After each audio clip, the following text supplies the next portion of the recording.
And we're back, folks, for episode 4 of We Own This City. Episode 4, part 4, whatever you want to call it. Nigerian Lucas here, ready to break this episode down. Episode is starting off exactly where we thought it would start off at. Another day, and the cops in Baltimore putting in that work. They're about to get that work, and this is a little bit emotional to me, man. You know why? You know why at the beginning? Anybody who knows me, like knows me personally, probably had something to say about the beginning. Because first of all, before I get about the personal part about it, I gotta tell folks that in case you don't know how significant this opening scene is. Back in the day, the dope boy car was the Acura Legend. You had that. You were doing some things, you know. You was the big man on the block. You either had the Acura Legend or you had the Jeep Grand Cherokee. Those were the dope boy cars back in the day. I want to say there's not enough respect put out there about the Acura Legend 2.0 and being the Acura TL in Baltimore. If folks had that TL, you had to kind of look around like, yo, that got to be somebody. For whatever reason, that car is like super prominent in Baltimore, and it's a dope car, which happens to be the second car I own.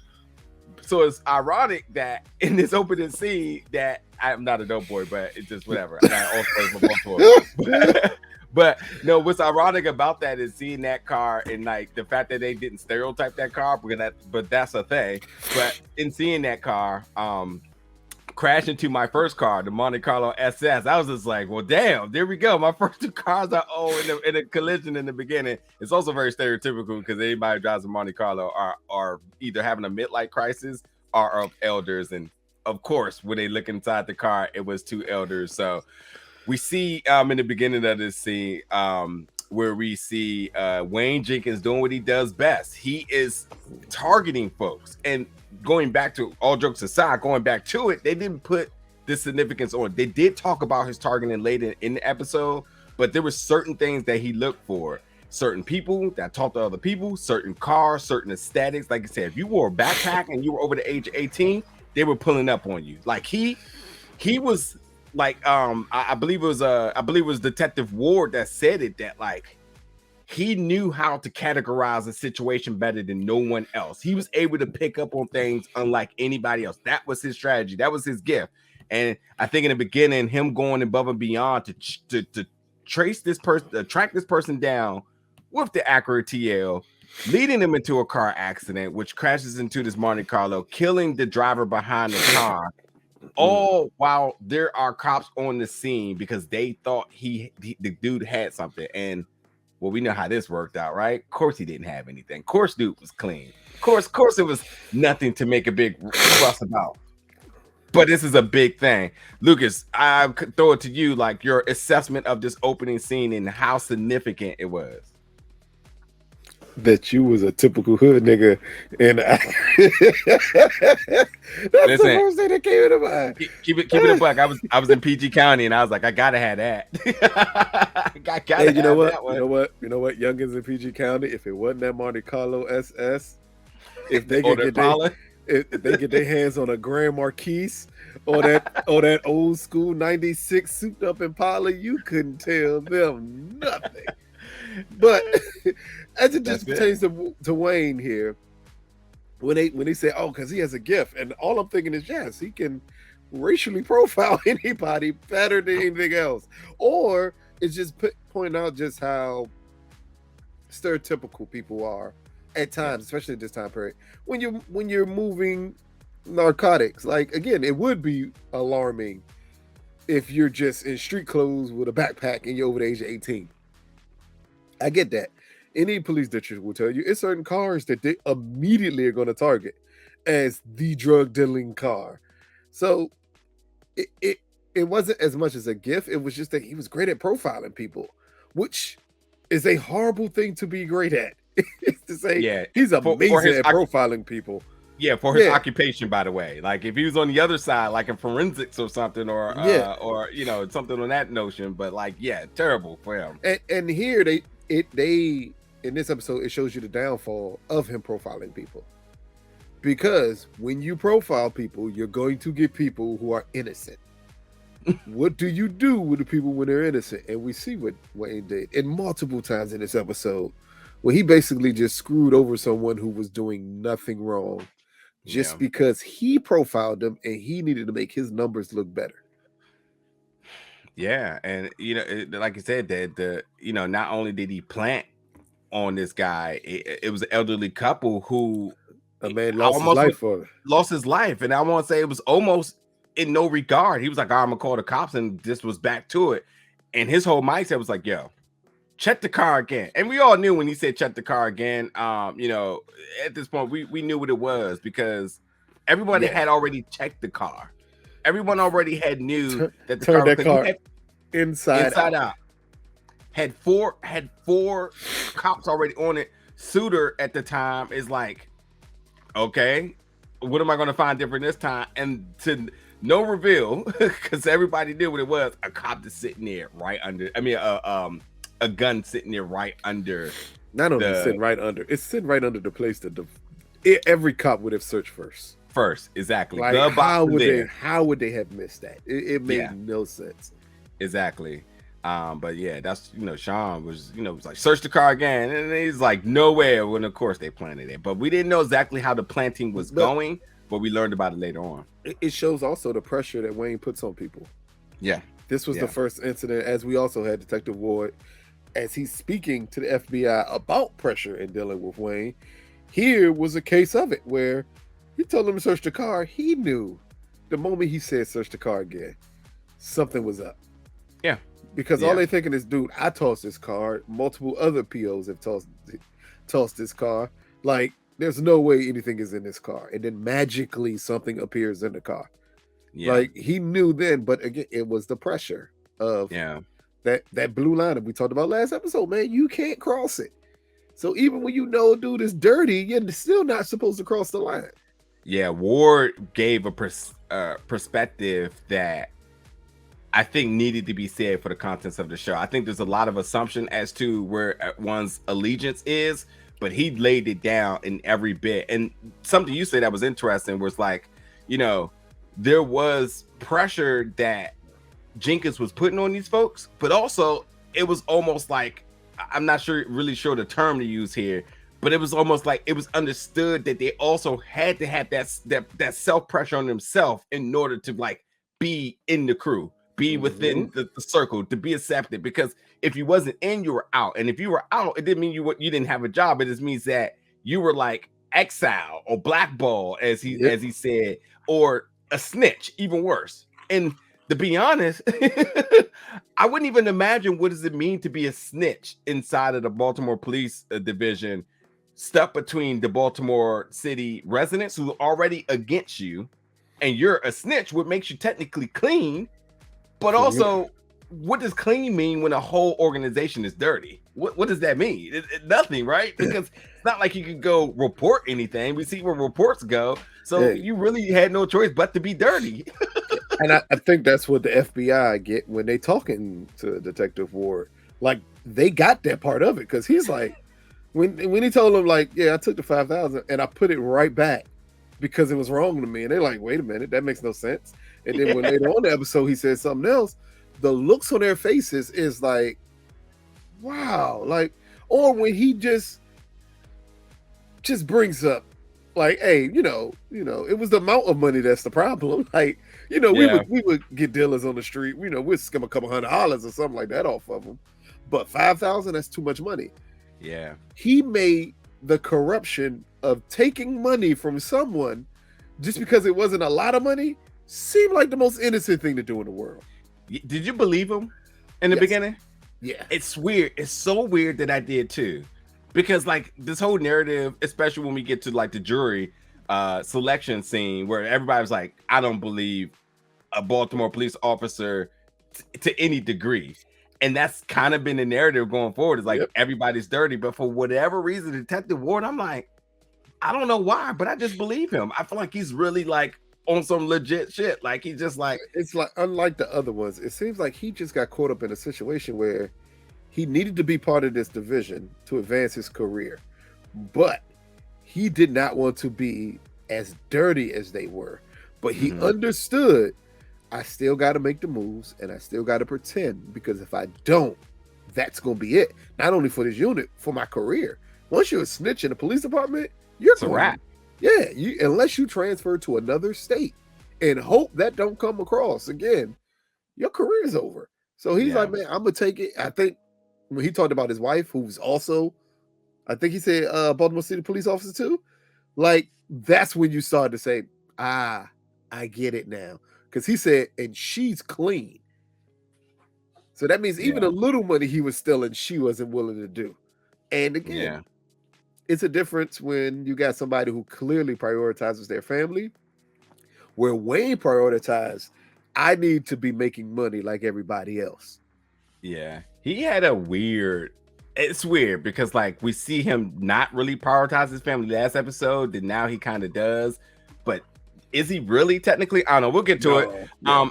I think another interesting aspect is that, you know, we're getting commentary from Detective Ward. We're also getting commentary from Officer Ryan, who happens to be Jenkins' ex-trainee. And he's just another one who is just like, I was, you know, boots on ground with this guy. I sensed the wrongdoing off break, and he was just letting it out. So like we're getting it full circle on every corner about what this guy was doing. So, but we'll get into it in a little bit. Anyway, going back to Detective Ward really quickly, just to kind of knock a few other things with him. You know, he admitted that things were wrong. He also apologized, and they completely looked at him and said, all right, let's move on. Like, cry me a river, bro. Yeah. Which was super weird, bro. Like that, I don't know what to make of that. They looked at him like he was just a regular part of the team. I think they understood the apology once they got through his whole story. Because then they're like, shit. Like, okay, it's different than being a corrupt police officer and being put in a situation where you literally have no other choice but to be corrupt. Yeah. And I think that's the way you got to look at. He even brought up, like, man, they protect Wayne. And if you go against Wayne, you're going to get in trouble for it. Like, he laid out, I think, he detailed the best story of the complete corruption of the police department. Yeah. By saying that. Because the looks on their faces when they said, who's protecting him? And he's the brass. Like, they're protecting him. Like, at that point, how do you go after or punish this guy? Because he's giving you your case. Yeah. Dude, I couldn't even imagine working in the FBI. Like, being involved with this, the amount of stories that you want to go back and tell your folks that you can't about an open going investigation. But like, bro, listen, I'm covering this major corruption case in Baltimore. You're not even going to believe this, bro. Like, you said Baltimore? Oh, say less. Baltimore? Of course. Hey man, beer times with FBI agents got to be something special, man. If you're working with them, otherwise you're just like kind of sitting there staring at the blank, because like the amount of stories they got is kind of crazy here. Hey, it's them and ICE agents, Joe. If you want to hear some crazy stories, or social agent, or social workers or a social worker, those are the wildest stories humanly possible. Yep. I got a couple of friends on social workers in Baltimore, and heavily alcoholics, because you got to take the edge off of things because of all the stuff that's going on out there, man. Yeah, as a police officer at this point, you for sure, take the edge off. For sure. But like, you know, in the beginning of this, like, everything is about Jenkins. Everybody is targeting Jenkins.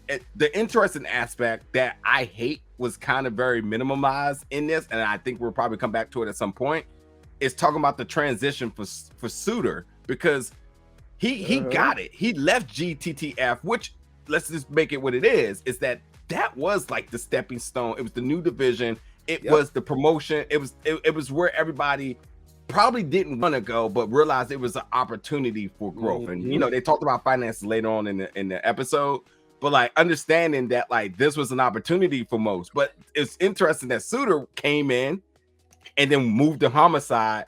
So he learned as much as he could from Wayne. Was like, man, listen, Wayne is crazy, and got up out of there. And like, you know, we understand that Suter gets it, because now that when Wayne goes in these different scenarios, He lays out the play, and Suiter's is kind of like, okay, yeah, because it's not his first rodeo. He had his first rodeo with the car wash thing, but now when they're doing these things, it's just kind of like, all right, here's the play, and Suiter's just like, well, here we go again, and it was just another one of those like, all right, I'm out of here. If Ward was this clean and Ward is in handcuffs, I have got to know what Suiter was doing that he never served. It's a different type of clean.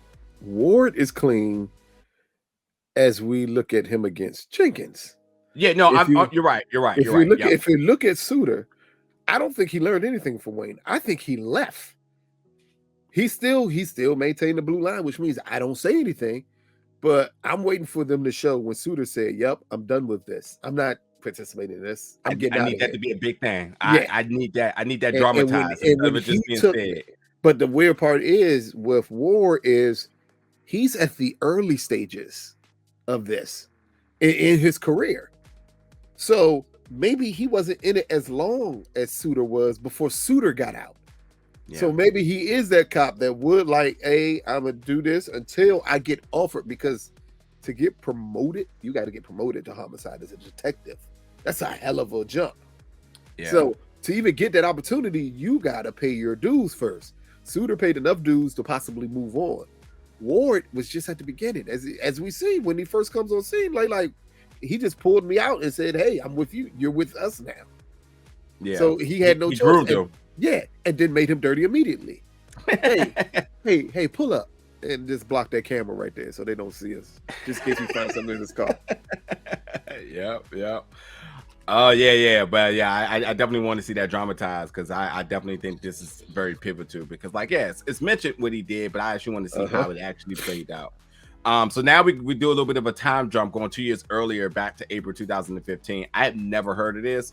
So folks, especially our Baltimore fans, residents and fans, let us know. Belvedere Tower, BT, I have never heard of this being like a spot, and this was like a targeted spot that they said a hot location where, you know, all the D-boys hung out and did their thing. Of course that means that's where Wayne Jenkins is hanging out at. You know, this is where it's easy pickings for him. He was in one or two places. He was in Norma Jean's, or he was out at BT, you know, doing his thing. Actually, he was collecting his money to then go to Norma Jean's later on that night. We have got to talk about that part. Oh my God. Listen, folks, when we were watching this, I reached out to Lucas and I was like, bro, and I think he knew exactly what I was talking about. I think this may be the wildest thing I've ever heard in my entire life when we talk about some Norma Jean's. I'm only calling it Norma Jean's. Who knows what club it is? It had to be Norma Jean's. What other strip club would you have went to in Baltimore at this time? Like, it was the hottest strip club. So of course he was at Norma Jean's, but I got some more commentary about that, by the way. But yeah, you know, they steal the money and they roll out. And then the D-boys, they knew what it was. You know, they say like, oh, they got us. He's like, yeah, you know, we hate them dudes, man. They get us, they get their money, and then they roll out. Talk about you'll get a target letter in the mail. But I want to make it very clear that they're not posing themselves as cops. They're posing themselves as feds. Federal agents. So he just went to a whole nother level of thing. I don't know why the intimidation factor would have different here, because it's completely different. No, we get that, but let's just call it for what it is. How many folks actually don't know their rights and don't know the differences between, you say you're a cop, they may treat you just as much as you are as a fed, and those are way two different things. But I think that him doing that, you know, obviously is a big issue, because you're like, you know, the amount of the amount of backlash you can get from that if you get caught up is posing as a federal agent is a federal crime. A federal offense. Yes. High federal offense. Okay. Yes. So doing that was like, well, why would you do that when most of these dudes were already fearful of you or would have just respected you as a cop? I think because they wouldn't have. So what happens is you get folks who don't give a fuck. They don't care about a local police officer. Like, you really have to damn near beat them up for them to care who you are. You say talking about like the dude at the car wash.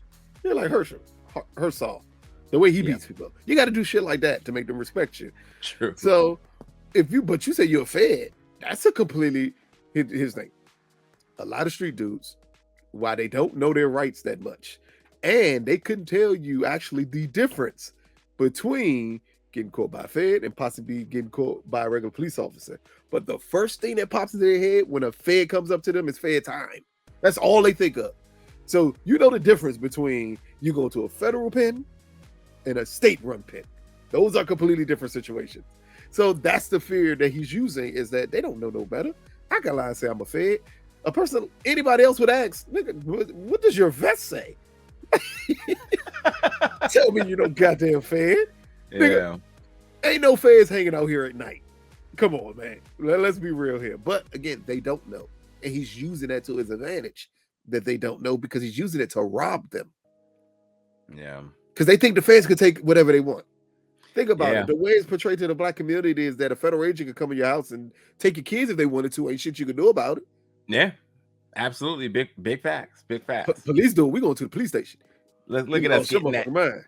Look at that. Getting that street 101 real quick. But yeah, like you said, you think you got us, yo? Of course they got y'all. But here's where another part of what Wayne was doing was problematic. Now, we understand his mental complex at this time, because when he's around his other boys, the other cops, you know, he's belittled. You know, he's not the man. He doesn't have the money. You know, he can't contribute. He can't live the lifestyle like they're living. You know what I mean? So at this point now, you know, that automatically changed him to now become very selfish, because he's self-motivated, because it ain't about his family here. It's literally about going back, posing to the folks that I am the big man on the block. That's why I like John Barathol, like his acting, you know, this is a perfect casting for him, because we've seen him kind of play this kind of character. Even if you go back to The Walking Dead, where like he's like, I am the big man. You know, he comes in and he's boasting his chest, because, you know, that's what his ego commands for this role. He needs that demeanor for the ego of this character for this role. So he has to come in basically, you know, letting everybody know, like, I am the man. But in order to be the man, the money has to back it up. And he's never felt like the man. So his whole purpose of everything he's doing right now is to be the man. It's not about his family. It ain't about anything about the law. It's literally about being the man. And we see that he actually achieves that, because he done some things and now he's respected, you know. But, you know, and all that attention he's getting has also gotten attention of a lot of other folks that he didn't even get attention. It's what greed does to you. Greed is the word. Greed will always bring you down. And it almost feels like the safe that we saw, which actually I think it goes back to the very first scene we saw in the first episode, is when they broke into that house. We just didn't see them break into the safe at that point in time. But it's the same two scenes. That safe and breaking into that safe is his fur coat. That's his Frank. That's his Frank Lucas at the fight fur. Because at that point, that put way too much attention on you. Yeah. Because dude, how much money was in that safe? If you split and gave all of them 10, and he's like, no, 20.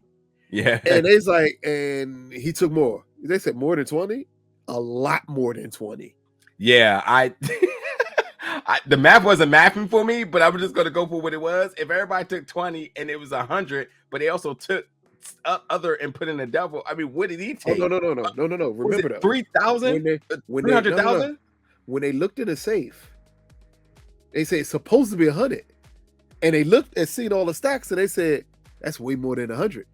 Yeah, 100, and he said, yeah, that's way more than 100. So I'm assuming they took at least 100 out that safe and left 100 in that safe. Yeah, so it's only 4. They needed the 100 for the staging of it. It was 4 of them. They needed 100 for the staging of it, so they left 100 there and 3 keys. I'm sure it's more keys. We'll talk about that too. We know somebody else probably got involved with that. Actually, let me just, before we get to that part, because this is again where they were by the BT Belvedere Tower, and that's when they got they hit that lick off those other, you know, street dudes, and he was stingy on that breakdown, and that was just the start of trouble, when it was like giving everybody like, here's a bone. He was out here eating a whole meal and whatnot. You know what I mean? So like, again, his whole motivation, his stinginess, this was just the sprinkles of it right now until he got the major big get. But you know, this is again where Ward was just like, listen, I put the money back. He said it was just too hot, way too hot, you know. But on the other end, he also said why I was too high and I wasn't trying to bring that attention home to that type of heat back to his house. Plus, his wife would have held him super accountable for it. Like, that's super problematic. Like, it's a whole different scenario for him doing something like this. And I think he's also just more aware of not only just the ramifications, but I think he's also just more of a family person. But whatever. Anyway, he said that Jenkins is a legend. And so he followed his lead. And that's just what the respect was. It's like, if Jenkins said this is what we're going to do, then that's what they did. And it wasn't no one was turning the eye to it. It was like, it is what it is. And thus, after them hitting this little lick at BT, they go to the strip club. There's a lot of funny things to make of this right now. I'm gonna let you all, especially the folks who's local to the area, I want you all to chime in about the comment about, oh, you from Dundalk, because I got a lot I can say, and I'm just going to. And then he said, "You smell good," from a white girl from Dundalk. If I don't know who wrote this line, but somebody, just. If you know, you know. they wild, but that unnecessary shadiness going on here. You got to put it in there though. Yeah, I'll just say this, folks. There's Baltimore, then there's Dundalk. That's all I'm gonna say. But anyway, he was hell bent on the tiny woman stripper. Now, if you've been in Baltimore, at some point, I don't know what it was. This was literally a main attraction for Baltimore. Folks were definitely coming in to see dwarf strippers. Yeah, midget's not the word you use at the time. Yeah, and they advertised it as that. So, like, it is what it is. But, like, label them as midget strippers, the word that obviously been considered to be inappropriate. It is now. I'm gonna say it is now. Dwarf strippers, little people strippers. Yeah, like exactly. And they didn't care. They said we got midget strippers, and that's what it said on the flyers. But dwarf strippers or tiny people. But, like, that was the thing. So, like, Wayne coming in here and was like, look at her. He targeted her. He said he wanted her and whatnot. And he said he was going to fuck her. First of all, everything that he's saying he wants to do is completely on par for these strip clubs. So it wasn't that was out of line. It was just like, okay, well, he's going to drop some money and do what he do. He's going to take her home, or he's going to go back into the boom boom room and do something crazy back there and whatnot. But he had to let his boys know. Now, again, and I'm gonna throw it to you, the difference between the last time he was in the strip club to what he's in the strip club now, what's happened? His confidence completely changed, but that's because his money has changed. Mm-hmm. His pull in the streets done changed, so he's feeling himself a little bit more than he was before. But let's get back. Who the fuck orders a steak at a strip club? Thank you. I was literally about to, in bold letters, it says steak in a strip club. What? And he called it what it was. He said it's a little bit rubbery. Of course it is. It's a fucking strip club. Like, I'm not going, who the hell? I know Stadium got some good food, right? I'm not ordering a steak at a strip club. I don't care wings and gone. How priced your strip club is. I'm not ordering food at a strip club. And I understand people say the food is good. That's just not going to happen here. But a steak, my nigga, that was a hell of a meal to order. But then for him to go in the back with the little tiny person. And then the moment he busts out that room and say, hey, it's time to go. And we got to go now. What did you think happened? Thank you. Good question. Because I was about to say, there's no way you thought what happened. I honestly thought that he inappropriately touched her and tried to flex, and she was going to call security. Just regular protocol. I think I think in terms of what you're saying, feeling himself, so he think he can do whatever you want. You cannot. You know what I mean? If you're doing something like that with a stripper in a strip club, you had to been putting in time with this person. Like you had to be like a super regular, that to the point that like that might be just your strip club girlfriend. He never had met this girl. He said he wanted her and he thought he was the man because he had some money. Everybody has money that's in there, so he's no different than anybody else. Him being a cop doesn't exist in there. They don't like cops in strip clubs. So that whole accolade and street cred that he got is completely off the table here. He is feeling himself. I got some money. We just hit this lick. I'm going to do what I want to do. So I thought that he was just like out of line, and she was like, "Listen, what's his name from P Valley? The security guard. Diamond. Yeah, Diamond, get in here, Diamond. Come get this dude right now. I thought that's what it was. I thought he's like, listen, it's hot. We got to go. I had no clue where things were going to go on that car ride. And I think that when Ward said like something way more wild happened that night, I didn't think that was it. Me neither. I was like, what? Yeah, I was thinking like, what happened? Like, did he leave his gun in the club? Like, did he? What happened? Like, did he want to kill somebody or something? I would have never imagined the more that would happen. 1,000 years. I don't know if I've ever heard a story about somebody robbing a stripper after trying to have sex with a little person stripper, saying it didn't work. It wouldn't fit. It didn't fit in, and I just took the money. What? Like, you robbed a little person stripper? Like, that is so fucked up. And I think the looks on their face said it all. They're like, dog, that's not right. Keep in mind, they had just literally robbed 2 dudes.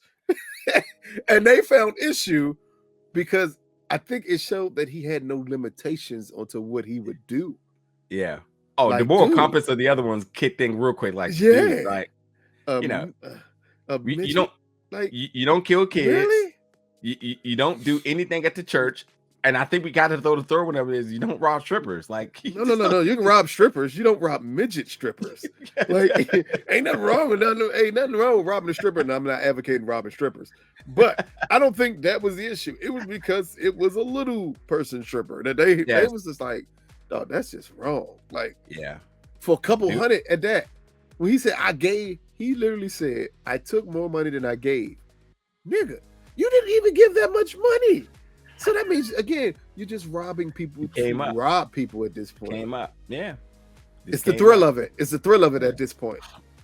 Yeah, absolutely.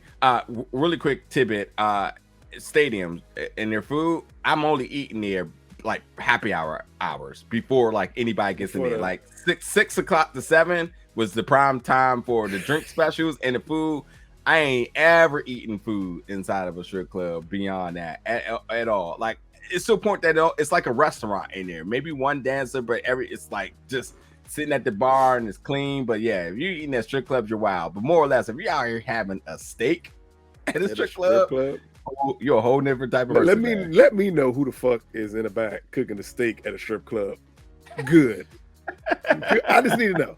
I need to know who can give me a medium steak at a strip club in the back. Like, nah, you getting those rubber ducky ones. That's all you get. Exactly. Give me no Murray steak. Come on. You mentioned it, Murray steak. Not letting you slide with that one. You mentioned it earlier, man. I always got to give a shout out when I see one. The 96 Impala is one of the most badass cars of all times. Like, seeing that, you always got to give a shout out to it. And yeah, if you had that, you were definitely somebody. It didn't matter what year. 96, 97, 2022. If you got a 96 Impala, you are somebody. It's 2 cars that do it for most dope boys. It's the 96 Impala. I think the other one is the Aurora Oldsmobile. Yes. With the dual exhaust. And the Grand Marauder. Because you can tell niggas nothing when that jump. How about the Grand Marauder? Yeah. Funny, I just know folks who own it. So anyway, you brought up about it. Like, you know, Jenkins now, he got the whole new swag now. He shows up to the cookout, promoted to sergeant. He's in Northeast now. You know, his whole approach, walking up to him, the boys respect him. He has finally made it. He got his stripes. He has made it. He ain't coming off like some type of bystander now. He's actually one of the boys. So, you know, as we see the sort of the evolution of his ego, you know, this was a major step. You know, again, one of these things you can almost overlook, but understanding that, go back and look when he showed up at these things before, when he was like, Pat Ron, what is this? Now my man has his own drinks and like he's a whole new guy. You know what I mean? They stayed up and looked for him. But also look at this moment, because it also shows the other issue of Wayne. At this point, he's still not getting money like the other people he was looking up to. So it still hurt him a little bit, especially when he pulls up and they're like, wait a minute, like, where you get that shitty beer from? Like, so he has the rank, which is important, because with the rank comes respect. But the money is not coming in like everyone else's is right now. And that's the thing that he's, at this point, I think the main purpose of showing that he made it to sergeant is to show you the job meant nothing to him. It was just that I need these people to understand that not only am I on their level, I'm above them. Mm-hmm. Because at this point, he was outranking some of them. Yeah. But the money was more important. Yeah, I thought it was interesting. I mean, I just quickly say when they were talking about their finances at the end of the episode, Mamadou, who, you know, in the beginning of this, you thought it was the guy, and he was like, I was bringing in, what did he say? Hold on, I wrote this down. No. He's bringing in 29 a year. No. He's bringing in 29 a year in overtime. So what they were giving up were their actual numbers. I think he was bringing in 80 base, but 29 in overtime. So Detective Ward said 65 and 63 and 63 overtime. So Wayne's like, I'm bringing in 83 and 85. Like, again, it's showing you that it ain't necessarily about making money the legal way. Because technically, if they only cared about making money the legal way, it's no way that any of them couldn't pull in 150 to 200,000 a year easily. Yeah. Just being actual cops. Yeah. But once you get a taste for money, quick money burns a hole in your pocket, and you can't get. It's like being addicted to a drug. So let's just go down a couple of little other things real quick. The jury, they're trying to get a jury selection, as we already knew. No one's doing that. No one trusts the cops. So is anybody in here impartial? Everybody. And it was very clear. No one wants that job. And the fucked up part, it took the white man at the beginning to give the worst line humanly possible. When he said, I wouldn't trust a Baltimore police officer if he told me his mother loved him. Like that tells you the trust that they had in anybody in that city and how hard it is to get somebody. I think they said we ran through 100 and some people and we ended up with 7. Yeah. That tells you that's a huge problem in corruption, that you can't even get juries because they're not just going to believe anything you say. Yeah. Question for you all below. Chi-Town and Maryland, the crab cake battle. Did I never knew exist? What? If they don't get the fuck out of here with that bullshit, look here. Ain't no motherfucker. No one is going to Chicago for anything besides that lasagna that y'all call pizza. Like that's it. That's it. You ain't going to Chicago. I've never heard of that. He was wild for that one. Who the fuck is going to Chicago out there for crab cakes? Yeah. You don't get the fuck out of here. Even I know where you going. Maryland. They are known for crab cakes. I'll even get that shit to Baltimore. Well, some places in Baltimore, not other places, but some places in Baltimore. Maryland, period. I mean, you get them anywhere in the DMV plus Baltimore. You can get good crab cakes. You know, it's all being imported from the same all in here, so it doesn't matter. Yeah, if the real question would have been like North Carolina versus Maryland in terms of crab cakes, but I've never heard anybody talked about North Carolina crab cakes. But North Carolina is another export of crab, so like But Chicago. Yeah, that's just wild. I don't know who wrote that line is the question. So you need to stick with y'all lasagna out there, Joe. He goes back to visit his bail bond buddy Donnie. They're talking about things, but he's at this point, he's like, I need to go see my son in his game, and he wants to be a good dad and whatnot.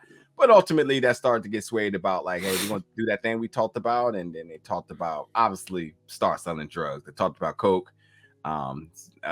They threw out 15. I don't think that. I mean, it's not that I don't think. I know that Jenkins has no clue what he's talking about at this point. That's why he's kind of like trying to ploy the distraction of his family to avoid this whole conversation in the first place. Because if you're talking about coke, there's no way that he goes to Rite Aid and says, yeah, I got these Oxycontins. Maybe you can do something with these. Dude, he's way past this. It's just like Donnie was saying, like, what am I going to do with all of this right now? But, that just shows you that, like, we kind of know where this goes beyond this, but, like, this shows you just kind of just, like, how... This was in what? That was in 2016? Mm-hmm. So Oxys was definitely hitting, but not like they are now. And if you're above that, then it's just... Here's the weird part, though. I found that so weird of a line when he said, I don't know what to do with this. It's like, nigga, you get $100 a pill for Oxy. Like, What the hell? If you can move coke, you can move oxy, and oxy is easier to move than coke. Yeah, I was going to say I don't know too much about it, but I know when he said like this whole bottle was like whatever, I was like, that's not right. Yeah, I know when he said the whole bottle, I think he said it's 100 a pill, which is about right. Did he say that? Yeah, oxy's about 100. I didn't hear him say that. I thought he said something else. Oxy's about 100 a pill. Yeah. So whatever the quantity of that bottle is, that shit is nuts if you have that much oxy on you. But again, maybe he doesn't know at this point in time how to move oxy. Because oxy is normally not it wasn't at this point in time a drug that I would assume to the communities that they're moving drugs to, those ain't the people that was getting oxy back then. Yeah, it's all county. They're working in the city. So coke in the city and oxy's outside of the city. Because the opioid crisis. I mean, I'm not gonna say this was the start of it, but like Wayne knew because of working as a Fed, but like in the county and spread it around, the opioid epidemic it's still terrible, but like especially it's absolutely horrible right now. But again, I think it's because it's only an opioid epidemic because white people do it. So again, you selling coke, most likely you are selling it to your black and brown customers because you flip that coke crack, don't take much to do. But oxy at that time, like, what the fuck am I doing with this pill? And a lot of them was probably saying, like, what the fuck am I gonna do with these pills, man? Not knowing what they had here. So same thing with him. Yeah. He doesn't know what he has here. And at this point in time, I think because this is the bail bondsman, so this is the same bail bondsman that got locked up for selling drugs out of Belvedere Towers for the gun task force. Mm-hmm. So at that point in time, he's probably thinking, it's great to have oxy. We know what it can sell for per pill, but who the hell are we selling it to? Yeah. Not in Baltimore City though. Dundalk. All right, so I'm gonna go through a couple of things because I see we kind of gonna get up on time. We still got a lot more show to kind of talk about. So at this point, again, everybody's on the Jenkins and everyone's asking questions. Everybody, DOJ, FBI, and internal affairs, because internal affairs was like, hey, we're going to demote this person, transfer him, and suspend him for falsifying arrest reports, and we was going to send him to counseling for this disciplinary case. Instead, he gets slapped on the hand, promoted, and back on the streets. All because of Freddie Gray. All because of Freddie Gray, because this is where he actually got that badge that he always wanted. He was not only labeled as a legend, but as a hero. A hero because a couple of things. Now, I'm gonna keep it a buck. When the Freddie Gray stuff was happening, I had heard about, and again, I talked about one of our first reviews about when the city went on lockdown. The city was on fire, literally. And I don't know if they're going to show a next episode, but there's a backdrop where they're in front of the CVS where the cops are there and they're holding their line and the protesters are across. That CVS was completely on fire. I don't know what the name of that street is, but I know exactly where it's at. Yeah. And I was just getting off of a plane. I forget where I was coming from. And I remember, and I talked about it in one of the early reviews about landing in Baltimore and not knowing exactly what to do because they were like, oh, this is after curfew hours. Like, what does this mean? This is something very different from what we're used to in the area and whatnot. So I landed in Baltimore. I'm like, what does this mean? Like, am I going to get pulled over because I'm in my car? Like, whatever it's going to be. But I can assure you that when I was on that plane and as that plane was coming down to land, you can see the smoke coming from Baltimore. And when you looked at the reports, it was like legitimately like a war zone. It was going down out there. So like hearing about the cops that was beat up in Druid Hill, true. Yep. They didn't. I'm surprised they went the easy route on that. I guess they didn't want the focus to be on the protesters or whatnot. And like I said, that CVS and the looting, it was going down. It was literally going back into Cali back in the 90s. Like it was going down out there. And it just, they kind of, I'm not gonna say they belittle it. Maybe the focus is to stay on the cops here, but like, they didn't want to focus on the protesters because this is not the show about what the protesters did. This is about them protesting and doing everything because of what the cops did. Yeah. But like, one other tidbit. Like if you ever see somebody dressed in green and brown, beef and broccoli, they're listen, that one dude that was on the front of the protest lines, he probably could have watched Wayne if he would have just had a second. That's you get superpowers. You wear beef and broccoli, it's like a superpower. I'm not playing. I'm straight up. Man, like them the fighting Jones there. Oh, for sure. Dude was about his. Like, hey, you wore them Jones to the go-go. Like, these Jones is fresh enough I could pull off, but I could beat the shit out of nigga in this beef and broccoli. Yeah. And listen, that person's, that actor who was in there was probably somebody that they just needed as a stand-in. They didn't tell him what to wear. He knew the job. He knew the task. He said, no, say less. I know exactly what to wear in this situation, because that's probably what he would have did in this situation. That's probably what he wore when he was in that situation. Like, let me put these beef and broccoli on, Joe. Yep. But I mean, he was labeled a hero because of what he did in terms of the protest. They didn't really dwell into it much, but he was there supporting his fellow officers. He brought them food. He was moving around. And again, while there was some fighting and stuff going on, like he saved some of his men from potentially getting worse. So like, he was out there playing medic. He was out there playing frontline soldier. He was doing everything out there, and I think that deemed him as a hero. And and actually, he could have probably stayed in the office. I mean, he was watching the protest. Should have stayed in the office. and he went out there. He got the van, and he boots on ground, and he did what he had to do. So it's just that's how he sort of came up upon getting this accolade of being a hero for what he did in terms of the Freddie Gray riots going on in Baltimore. And at the same time too, like I said, this is where he went to Rite Aid to get those Oxys, because we already knew once they showed Rite Aid, we already knew what it was. He was going in there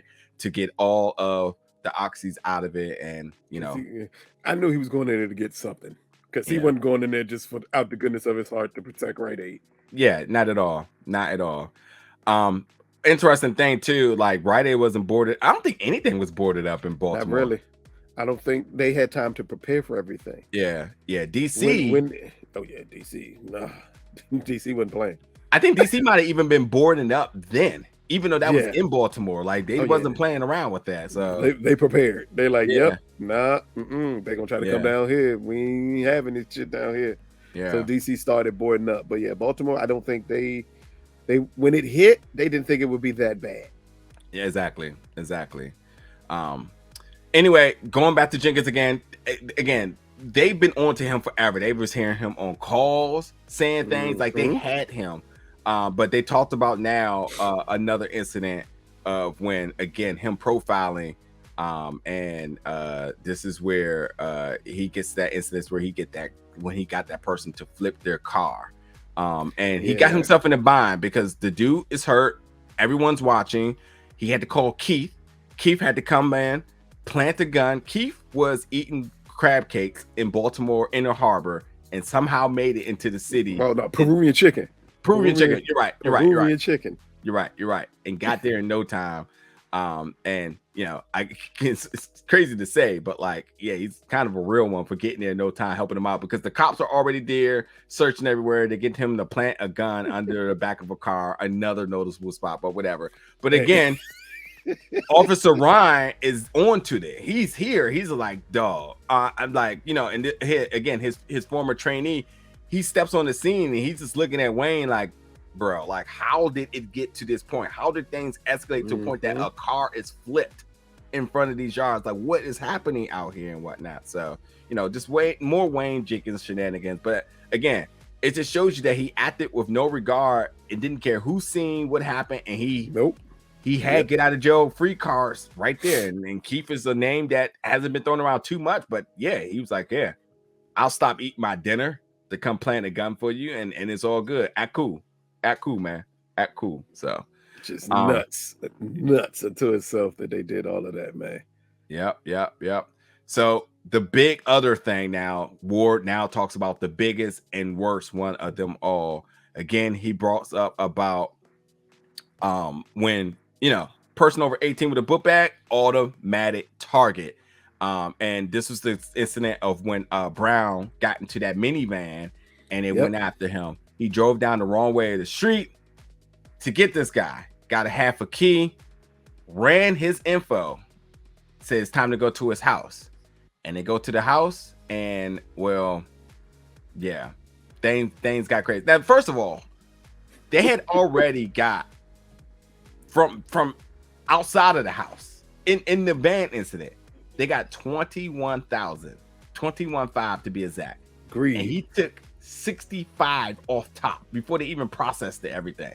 He's like 65. That's me off break. Stingy. You know, obviously it's going to be problematic because of his greed is going to breed envy, and breeding envy is going to start that. And it's only a matter of time, but whatever, maybe because, you know, he's protected. And I think Ward is probably conflicted the most. Like, bro, this is so wild. There's nothing literally anybody can do about this, but whatever. But yeah, they go to the house and they completely toss the house for everything because now they found more drugs, as we talked about earlier, found some keys, and then they find the safe. And, you know, like he said, Maurice, I knew he was a big dog, and, you know, he was right. And like you said in the beginning of it, this is the house where they go into it and whatnot. Now, more than 100K in the safe. Yeah.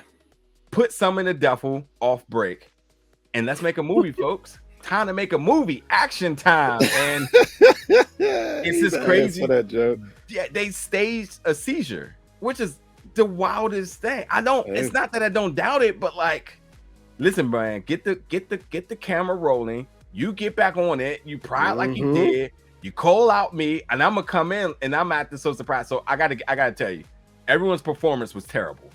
I want to see the original footage of this. Terrible. Oh, I mean, obviously, because I don't know the proper protocol, but when he came in, he was just like, yeah, you know, this is that. So because this is that, we got to do this and that. We got to call the feds because, you know, if it's over $5,000, it's like, nigga, no one talks like that. No one talks like that. No one says, wait, everybody step back. Yeah. Step back. It's over $5,000 in there. Because if it is over $5,000, we got to call the feds about it. It's like, dude. Listen. If I just saw that tail, I'd be like, these niggas is full of shit. Like, I need to know who we going after this video. Listen, it's a couple of names I throw out, but I'm just going to be respectful. But there's a certain channel out there where everything they do is pretty much staged, and that's, you know, on the all those type of Discovery channels and whatnot. Whether you're looking at like those paranormal shows and whatnot, but you know, like when they go into a room, they're so, whoa, did you feel that? It's literally how he came in there. He was like, whoa. Oh my God, look at all of this. Okay, folks, this is what we do. It turned into an informative training document that they tried to stage as a real event. It was the fakest that I really need to see that original footage. I know somebody online has it, so put that in the comments. Or ladies and gentlemen, if you want to see some other fake stuff, if you can't find those, just go on YouTube and look at a couple of reactions. It's the same thing. The same thing. Wow. Wow. Like, come on, man. Come on, man. I'm so glad we're about to be young. I'm in tears. Oh, man. Hey, that shit was so funny. I could not stop laughing. It was so funny. But like you said, everybody got 20K out of the four of them. So like, not a bad hit, but like, you know, he said he wanted to be in with these guys. He didn't want to be a snitch, so he tossed his money, and he wasn't lying because we saw him actually do it, and we see that the money is still there. Yeah, that right there, I have no clue. I've never heard cases and stories about random money being found in Baltimore. Really? So, oh man. And Ward's not a big dog, so like it's not like him throwing 20K around is like a big thing, but there's something to make of that the fact that he put the money there and years later it's still there, because I guess we're trying to say current time, it doesn't even matter wherever he tossed the money it's probably because of the location that he was at. Could be that some people aren't walking past there, so they'll never see that the money's back there. Right. And I wonder if, like, you know, FBI is going to go in and find this, and then that, you know, validates his story. So does he get like lesser time or something like that? I'm thinking that's probably what it is, because they didn't believe him initially. But if they find the money and say he was true to it, I mean, it gets no better.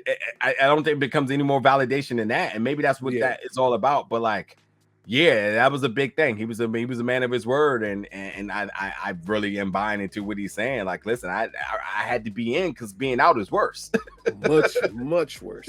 So, and I don't know the law of that good, but I mean, does that bring another charge on Jenkins and basically saying like you provided some form of, like, I don't know, in layman's terms, bullying to make people do the things that they did? Because he's a cop, so they're gonna blame him no matter what. Okay. Like in the end, even if you're saying you had to do it out of fear, what can the repercussions that come from it? They're not gonna care about it. Like Kingpin statue, essentially. They're gonna be like, you're still a cop. You have an oath that you're sworn to do. True. And the point that you didn't leave by that oath is on you. Yeah. Last bit of the episode, and I'm gonna toss it to you on this one. This is when they start talking about salaries. You mentioned a little bit of beforehand, but like break this all down in this team building exercise. So, like, I found it interesting that they even had this conversation, but the purpose of this conversation is just to let people know, like, at this point in time, Baltimore was going under a freeze where they were the budget was ridiculous. So at this point, if the budget's ridiculous, you're cutting time, except for people who are producing. Yeah. So Wayne is producing guns, he's producing drugs, and he said, I went to the head guy, and he said, what can I help? Overtime always helps. So he's basically telling his folk, no matter what, we're going to get overtime. So when they're going through telling each other their overtime numbers based off of what their base pay is and then what they got in overtime, one, we quickly learned that everyone here, without illegally doing anything, is making well over six figures apiece. Every single one of them. But it still's not enough money. So if Wayne's talking about, I made 80 base, 83 overtime, which is ridiculous for a base of 80, then 83 overtime, and that's not accounting for the money he's stealing. So Wayne is pulling about 300,000 possibly or more a year, and a lot of that is tax-free. That's ridiculous. But again, it's just setting forth the stage of letting them know, like, we're unstoppable. If the higher ups are telling us we could do whatever we want as long as we produce, who's going to stop me from doing anything? Mm-hmm. Down to telling his folks, our day starts at 8 on the books, but y'all not coming in at 2. 8 to 4, we're coming in at 2. Yeah. That's basically telling you, hey, majority of your shift is over by the time we clock in. So that means when we pulling these all-nighters and we doing an extra 10, 12 hours, 8 hours a day, you're basically working a double every day. On the books is going to look like you're working a double every day. But that's the way you take care of your people. That's the way you build camaraderie with your people. But that's the way you build loyalty with your people. Yeah. That's what Wayne is doing here. He's building loyalty. Because he's like, dude, because at that point, when he said that, keep in mind, it's also offense for any of them to falsify their timesheets. As we talked about a long time ago. Yeah. So the point that he told them that, all of them are at that point, you're dirty. Yeah. And everyone's buying in. That's the big thing. Everyone's like, okay. Because it's a big job. It's a big task force. It gets lots of attention. Wayne, as he said, Wayne is the golden child. Yeah. In all honesty, as a cop, you would want to be under him. Yeah, absolutely. You're protected because he's going to look out for his phone. He's not airing nobody out. He just got you going down the wrong path. So like, it's not once did you hear him say like, oh no, this doesn't seem like the way to go. It's like, nah, you with me, we good, you know? Everybody snitching but Wayne. Yeah. That should tell you a lot. Everyone else has something to say, and all of them are snitching, but he has not opened his mouth to say anything about anyone. Yeah, that's true. All right, well, I think we done cover all of this episode 4 here. We own the city. A lot went on in this episode. You got this man Wayne out here robbing the little women strippers, got people flipping cars. He's out here becoming a hero.